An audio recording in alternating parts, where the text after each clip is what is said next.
Welcome into the Paul Farrington Show. Paul, joined by Robert Ziggy Ziegler up at Harvard University for a Packers-Broncos predictions episode here, Ziggy. A really fun game. I mean, a really fun game. You said doing the studying, right? Doing our work before the show, the pre-show work, got you excited for the game. It did for me, too. And it's something that I've sort of forgotten what it's like to get pumped up for a football game this year because the Vikings have been out of it for weeks now. And all of a sudden, I'm like, wait a second. This is AFC leading Denver Broncos, number 2 seeded Packers. Obviously, big implications for the channel and the people that we are engaging with our channel all the time. They're really into it. And finally, I sat back. I was like, this is a really exciting game. Oh, there's no doubt. I think even before the season, we had an idea this could be a pretty big game. But both seasons for these teams have gone more or less how they were hoping.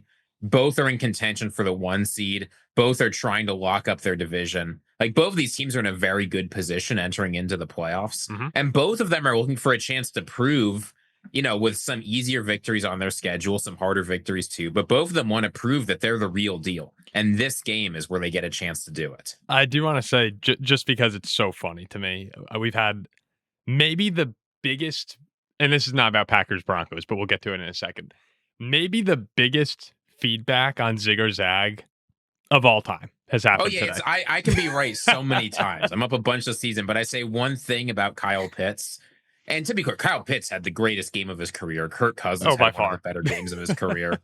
I picked a bad time to get on the Kyle Pitts hate tour. Ziggy comes out. Kyle Pitts. Ziggy comes out and somewhat reasonably says in his first Zig or Zag segment, I'm going to pick the under on 59.5 Kyle Pitts receiving yards. And I don't think you really trashed him. I have to go back and listen to see. I didn't think you trashed Kyle Pitts. I thought it was unlikely he'd be the number 1 receiver in the game. And, Zach, producer Zach texts us in the chat. I didn't watch the first half, but producer Zach, as Pitts is having, 2 touchdown, like 118-yard first half, he texts us like, man, Ziggy and Paul, you guys were wrong on Kyle Pitts. I was like, wait a second, hold on. I'm pretty sure I zagged and I said he was going to go over. And then I went back and watched the clip. I'm like, yeah, I did say he's going to go over. Like 2 seconds after I said that, I legitimately made fun of Kyle Pitts' I said, this guy's had 10 touchdowns his whole career. Like, if you want to make a bet, it's like, don't bet I'm getting in the end zone. And Kyle Pitts, guys, goes 11 receptions, 166 yards and 3 touchdowns on the day. Three touchdowns. How many fantasy points did he have? He had to have had, what? I mean, that would have been over 30. 27.6 off of receptions and yards in full PPR, and then 18 on the so 45, 45-point fantasy performance. Just unreal. I got my comeuppance. I'm in a fantasy league right now where I have Drake London and I'm facing Kyle Pitts, and it's like, that should have been mine. We've had more people reach out about that. It actually made me realize how many people listen and genuinely, take to heart the Zig or Zag segment. I had no idea because, there have been weeks I've gone 3-0. I usually go 2-1. No one says a word. Yeah, not a word. All right. So I just wanted to point that out there. And for anyone tuning in, again, we're at, I think, 29.1 thousand subs. So please give us a subscription. We're trying to hit 30,000. Really cool number for us. And the Paul Farrington Show store is back up. The I Love Love shirt is there. If you scroll down just a little bit, you should see a handful of the products. Pretty cool. We're going to try and get more and more things added to the store. Correctly, there's a limited edition green logo Paul Farrington shirt in the show. There actually is. Yes. I can't believe you're selling out like this. Are you kidding me? Again, we're at the end of the green logo run here on the show. The Packer football, we're probably towards the end of that. But yes, when setting up, our friend Jacob helped set up the store with us, and he said, wait, don't you have the green logo? Like, why don't we put that shirt out for a bit? I'm like, no, I don't want us associated with that green logo. And he's like, just do a limited edition. You still got the logo up. He's like, all right, fine. So yes, if you want to capitalize on the green logo PFS, I don't think it'll be up very long. We'll see. But yeah, it better not be up very long. I don't like it, but I feel like I'm playing. I feel like I'm having a fair punishment for losing the bet. So, all right, let's get into Packers-Broncos here. Again, Denver has won 10 games in a row. they've won 11 games in a row at home, but the Packers are sitting here as 2.5-point favorites. Bo Nix, they asked him about it, and he said, my mom thinks we're going to win, so that's all good by me. I think the Broncos have had some pretty good reactions to being underdogs here. But Green Bay, historically, 1-7 in Denver. They have not been a very successful team there. But when they won, the last time was that only time was that Greg Jennings 82-yard overtime touchdown, right, from Brett Favre. That is amazing that they've only won in Denver one time. And yes, that was the play, the overtime play. But yeah, it's a game where I think you'd rather just be underdogs and not give more bulletin board material to the Broncos. I don't know how much it seems like a subjective thing how much people really believe that's a factor, but personally speaking, I'd rather have the fewer things for my opponent to get amped about or to find a mental edge about. But this is one of them that if you're the Broncos, I think you're probably sitting back here, Ziggy, going, the hell is this? We're the 1 seed and we can't even be favored in home. At least I'd be pressing that point home, trying to get my players pumped up. Nonetheless, though, should be a nice day. 55 and sunny. You talk about December football in Denver. It could be freezing and miserable. It should be a really fun day. We've had a number of listeners say they're going out to the game, and I hope you guys have a great time. I've heard unbelievable things about Denver. But let's get into the football side of it. You said you had a lot of really fun stuff to talk about. You were diving into some metrics. Why don't we start with the Packers offense and the Broncos defense? What's the key area that you're focusing on? It's going to be how Jordan Love does against the blitz. It is that simple. The Broncos defense does two things really, really well. They play man coverage and they blitz. This is how the Broncos have the 6th most sacks in the entire NFL, why they're the 6th in blitz rate. They send guys after the quarterback all the time. And if you want to see how Jordan Love usually is against the blitz, you only have to go back to last week. Those 2 huge Christian Watson touchdowns, both the 50-yard bomb and that slant, where Jordan Love getting up to the line of scrimmage, seeing that the Bears were sending everybody, telling his tight end and his running back, block for me, I got this. Christian Watson, you take care of business, and letting it roll. Now, against the Broncos, right, the reason they've been able to get away with this, they've got Nick Bonito on the defensive line, who you and I talked about this. I always sort of forget how good this guy is. Yeah. He was an all-pro last year, and he's the same number of sacks as Micah Parsons this year, 12.5. Yep. He has had a really good couple of seasons. And they've got Pat Surtain there to lock down your number 1 corner. So Jordan Love handling things against the blitz is going to be the number 1 thing. So it's something Jordan's very good at, but it's also something the Broncos are very good at. I'm laughing here. I knew Bonito had 12.5 sacks tied with Parsons. I was trying to see where they were in the league. They're tied for 3rd, and then you go up to second, and it's Brian Burns with 13. And it just laughed out loud at Myles Garrett at 20. He's been on another level this year. He's just smoking the field. But you're right. So I guess it's all related at the end of the day. You said Jordan Love versus the blitz. I was thinking it's more of the Packers' ability to establish a rushing attack. And I believe Josh Jacobs is going to go. I have no insider information. I know as much as everybody else. Just the general vibe. It looks like Josh Jacobs has been eased back into practice on Friday today. I think he's going to play in this one. It's a big game, and we'll get to the reasons why, especially for Green Bay in a second here. But Josh Jacobs beats the shit out of the Denver Broncos. That's the history of Josh Jacobs versus Denver. In 8 games when he was with the Raiders, he went for about 120 scrimmage yards a game and 9 touchdowns. I know that I used to produce a girl named Liv Moods who does a lot of Denver sports. And I remember Liv would just post like, oh, no, we're playing Josh Jacobs. This is not good. And then after the game, it was like, of course, Josh Jacobs goes for 140 and two tutties. Like he's just had his way against Denver over his career. And you're right. The Denver Broncos specialize in pass rush and pass defense. Now, that's not, this is a great defense. They're still good against the run. They give up the fewest yards per rush attempt in the entire Yeah, NFL. They're still very good against the run. But if Green Bay is able, and we know Matt LaFleur wants to establish the run. And at some points, Packer fans have put him at fault for that. But if Green Bay is able to establish a rushing attack, maybe Denver starts bringing some guys back down. A little easier to attack that secondary. On the other hand, if Denver shuts it down, Green Bay's forced into more passing situations. Yes, Jordan Love's on fire. Yes, it's Toyotathon.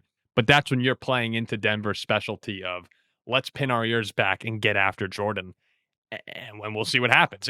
That's when your part comes into play. Yeah, well, it's always a question about how you establish the run. And Yeah. for Green Bay this game, I think that it shouldn't be we're going to give Josh Jacobs the ball a bunch and try and see if he can do anything. It's going to be establishing a quick passing game. I don't think this is going to be Christian Watson's game. Pat Surtain is just somebody who can lock guys down. It's going to be the perennial struggle for Green Bay. They need a wide receiver too, whether that's Wicks or Reed, who just came back, or Dobbs. But if any of those guys can be a reliable short yardage, get the ball out quick and run after the catch, I think that's actually going to be what opens up the run game for Green Bay. So if I'm LaFleur, I'm coming out passing a lot, quick, early, right? Keep them short passes. We know Love can do that. You don't have to worry about the pass rush if you're getting the ball out in 2 seconds or less. And then from there, try and build a run game and establish more balance on the offense. That isn't often how LaFleur wants to coach. But if you look at the times when the Broncos have struggled this year, like the Giants didn't beat the Broncos by establishing the run of Cam Scadaboo. They beat the Giants by establishing Jackson Dart. Well, almost beat the Broncos by having a really good Jackson Dart game. If you look at like how the Chiefs were able to hang with the Broncos, again, the teams that have had success against the Broncos, there's not a lot of options because the Broncos have only lost a couple games this year. But it's been teams throwing for a bunch of yards and more or less giving up on the run game rather than the other way around. Yeah, and we'll see how Green Bay, if there's any team in the league, that'll throw screens and jet sweeps and maybe have an extension of the rushing attack. Oh, having Reed back for this game is so important. And now that he's had another game back, I know that he's been limited in practice this week and all that. They need Jaden Reed to have a game because he's the key to beating this Broncos defense if Christian Watson's getting targeted. So the Broncos defense is averaging 4.2 sacks per game here. It's nuts. They have 55 sacks, which leads the NFL, by the way. And they lead it, I believe, by a pretty hefty margin here. Let me just see. Team sacks. Yeah, 55. And second's Atlanta with 48 sacks. The record for a season are the Chicago Bears in 1984, 72 sacks. So, I guess we're talking about an extra game here. And that's where all these records are going to start to, they'll eventually get beat, and you put an asterisk. Oh my God, I've never been able to say that word. Asterisk next to it. Maybe. But the Broncos defense right now, 55 sacks. You're like just under the 72 number. They're on pace for 71 right now on the season. So they're flirting with the record, yes, with an extra game. But this has been, a borderline historic defense when it comes to sacks. So another reason, how will the Packers offensive line hold up in that situation? And the thing for the Broncos, we talk about turnover differential all the time, but one thing that the Broncos do really well, they sack the quarterback a bunch, and Bo Nix takes very few sacks, right? Bo Nix is one of the least sacked quarterbacks in the NFL at 16. And when you put those two numbers together, no team is anywhere near the sack differential that the Broncos are. So even though they haven't generated a lot of turnovers, they're hitting the quarterback so much and they're not giving up a lot of sacks that this gives them a huge advantage. Yeah, Bo also only has 9 picks on the season, which, that's not maybe I shouldn't say only. He has 9 interceptions on the season. He's not throwing a lot. But yeah, it's not, they've been generally have done a good job of avoiding the negative plays. But yeah, you said it. We've talked about the Packers' lack of takeaways this season. They have 12 on the year, which ranks towards the bottom of the league. Denver is even below that. They're at 10. So this is likely to be a pretty clean game, or at least it figures to be a clean game with two of the safer teams in the league. That's a spot where, if you force a fumble, you get an interception. It's rare against these guys. Obviously, turnovers are always a huge part of football games, but you might only see one in this one, and that could very well be a deciding factor. Yeah, but if you can't get turnovers, both of these teams have done a decent job generating sacks. A third down sack is effectively a turnover because they're just going to punt the ball back. Yep. You say clean. I think it will be clean with respect to turnovers, but the battle on the lines, offensive and defensive, it's funny how similar these teams are, right? And that the Packers have their elite edge rusher. They've got one great tackle and they're looking for a little bit more consistency on the line. The Broncos have a great edge rusher. They have their one really good tackle and they're looking for a little bit more consistency across the offensive line. I still think the Broncos are a little bit better in the trenches on both sides of the ball, but it's a very similar story for these two teams, and it's going to be fun to watch. Yeah, and the larger implications here, I mean, it's massive. Denver, to start with them, right? They're 11-2 right now, the number one overall seed in the AFC. And what do we say off the top of the show? 11-0 in their past 11 games at home. So that home field advantage very well could wind up being the difference between the Broncos going to the Super Bowl and not, right? You get the bye, you win 2 games at home, you sign up for for that if you're a Bronco fan. And with that win over the Raiders, they now decisively have the tiebreaker over New England. For the season, right? Yeah, for the season. So like both these teams are 11-2. Broncos will have the tiebreaker when it comes to playoff seeding.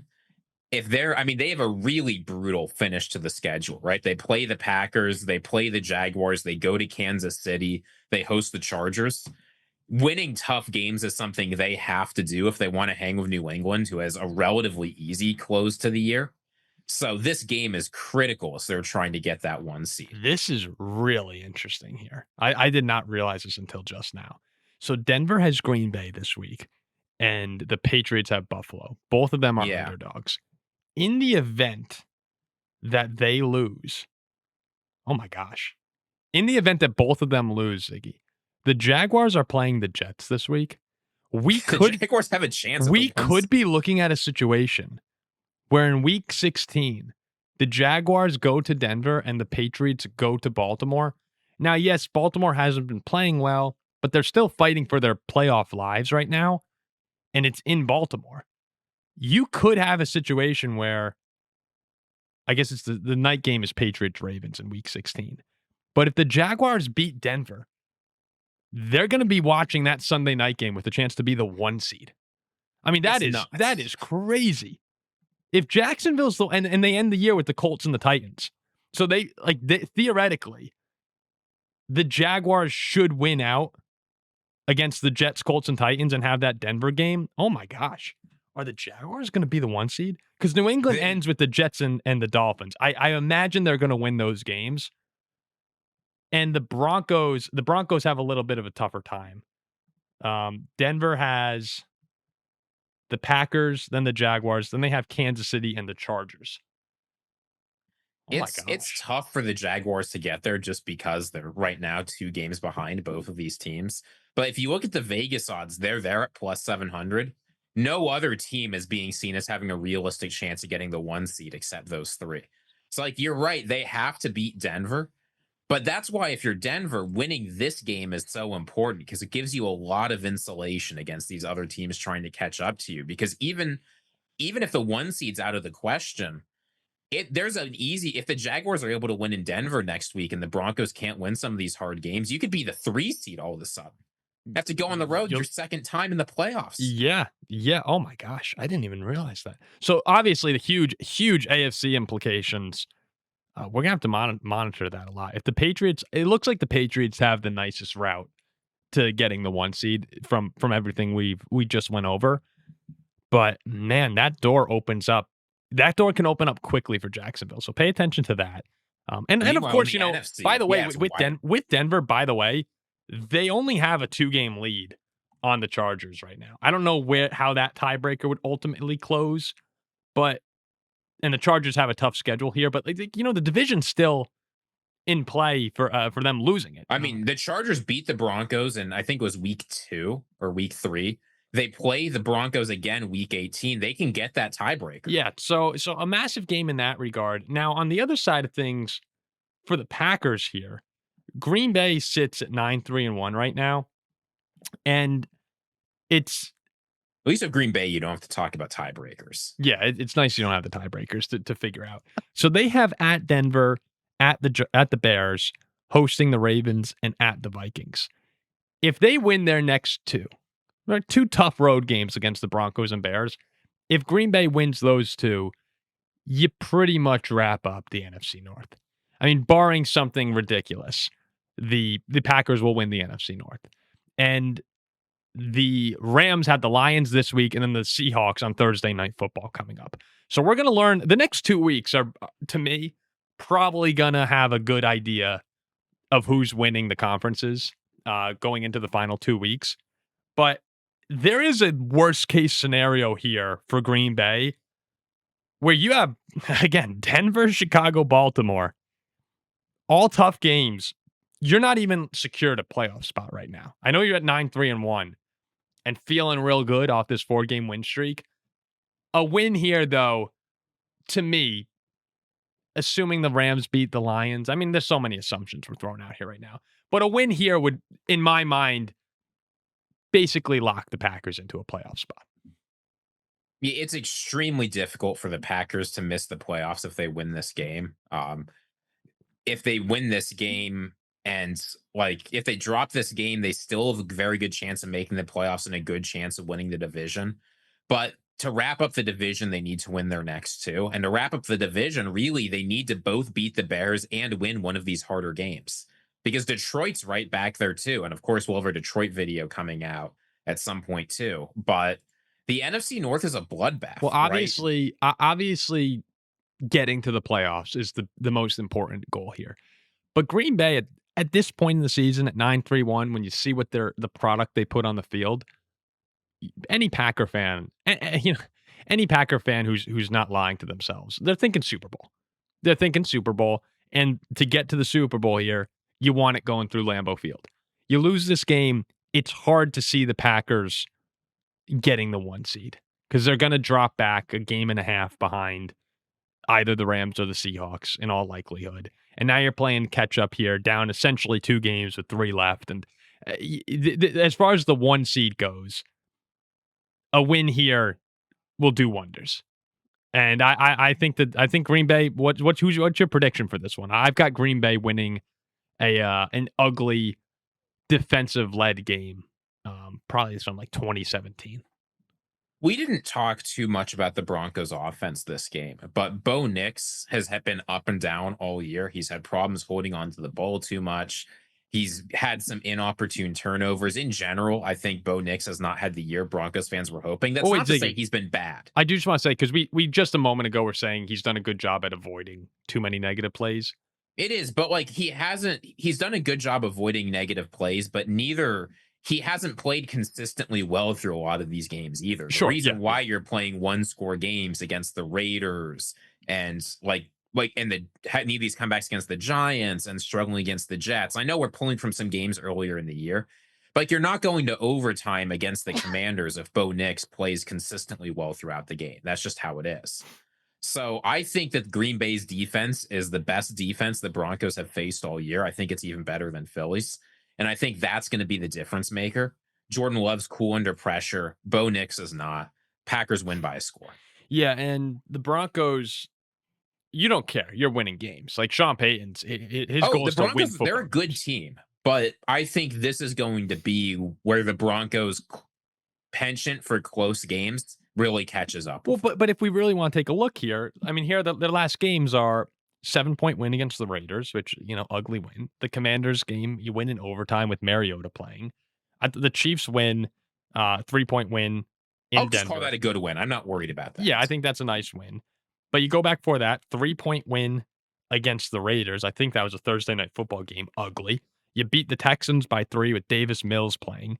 Dominate the Cowboys. That was sort of before Dallas was the better version we're seeing now. Bo Nix was lights out. But yes, I mean, that you can't take away from that. Before that, though, you have the massive 33-point fourth quarter comeback against the Giants, but you're shut out against the Giants for 3 quarters. Before that, you're in London and you barely survived the Jets by 2. You had the massive comeback in Philly. We could go back here. They just have been a bizarre 11-2. It's an uncomfortable 11-2, but you're winning games. I don't know if they need to validate. Maybe they do. Maybe they do need to validate it to me, because I don't think the Broncos are a great football team, but their record is. If they go and beat Green Bay, I would view them in a different light. Yeah, I probably would too. And this is why I think whether they're dogs or favorites, all the locker room has to do, all Sean Payton has to do is say, no one believes in you right now. Because outside of Denver, I think that's basically true.